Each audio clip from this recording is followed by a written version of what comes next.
Hello everyone, my name is Fatimah. My name is Joana. I'm Jewel. I'm kidding. And today we're going to talk about engineering gum tissue as an alternative to palate-derived grafts for gingival recession surgery. So for the background, we want to clarify that gingiva really refers to just the gum tissue, and then the recession refers to how the tissue diseases exposes the root of the teeth. And some of these causes are usually periodontal diseases that are also supported by dental hygiene habits, trauma to the gums, and just some genetic influence. As far as the prevalence, this is a very common issue in the US and as well as globally. From a study with almost 10,000 individuals, 58% of individuals between the age of 30 and 90 years of age have a gingival recession of 1 millimeter or greater. This is very prevalent. This prevalence is also on the increase. And as far as the cost, it will vary depending on the healthcare system, insurance, and where you live, and as well as the severity of the issue. However, usually it will cost between $700 and $2,000 per tooth, like for that area.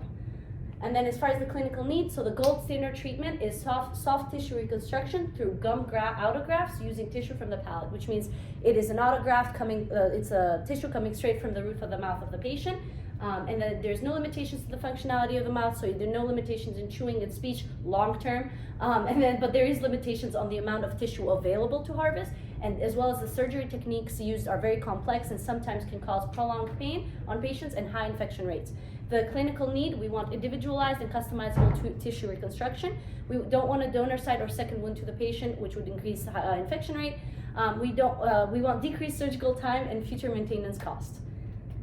Awesome, so I know this is not Shark Tank, but our approach is amazing. Here for our gingival tissues, we have keratinocytes, which are the main types of cells in the epidermis. We also have fibroblasts, which are for connective tissue. And then let's talk about our material. We're using a collagen-based hydrogel. Why? Because hydrogels they have higher biocompatibility, low toxicity, and they're hydrophilic. And then we're also using chinipin as our cross-linking agent. Cross-linking agent is good for mechanical stability, and the chinipin, it increases stiffness for the hydrogels. And then for our 3D printing type, we chose to go with direct bioprinting, and specifically an inkjet bioprinting type. This image shows our process of the 3D printing. All right, and what's Shark Tank without something you already know? So we want to use fibronectin to kind of use for the tissue interface and to promote more that adhesion to our cells with the existing tissue of your gums. So fibrin sealants are really known for the blood coagulation, so we wanted to use this for healing properties as well as to promote more that clot and adhesion properties. So let's continue about talking about our approach. So we have our cells, we bring our cells, they have to go through cell culture. Then after that is done, we go into our hydrogel. Here on this image, we can see our hydrogel. We have the cells embedded in it, and we also have our matrix. And that's what's going to create our bioink synthesis. And once we have that, we have our CAD file. We generate the gum tissue design. Once that is done, then it goes through 3D bioprinting. We also have this image that shows why cell adhesion is important in our project. So the benefits of our product is that it's customizable per patient, and it can mimic gingival tissue, resulting in a more natural-like implant. There's also no need for a donor site, which means that a significantly faster and more comfortable healing process for the patient, and it's much easier for periodontists to perform the surgery without them having to worry about actually cutting the graft per patient. Perfect. And then as far as the cost, I couldn't find a specific cost for this sort of treatment just because it's still in the early stages. However, 3D printing in general is a $700 million industry with $100 million invested in medical applications.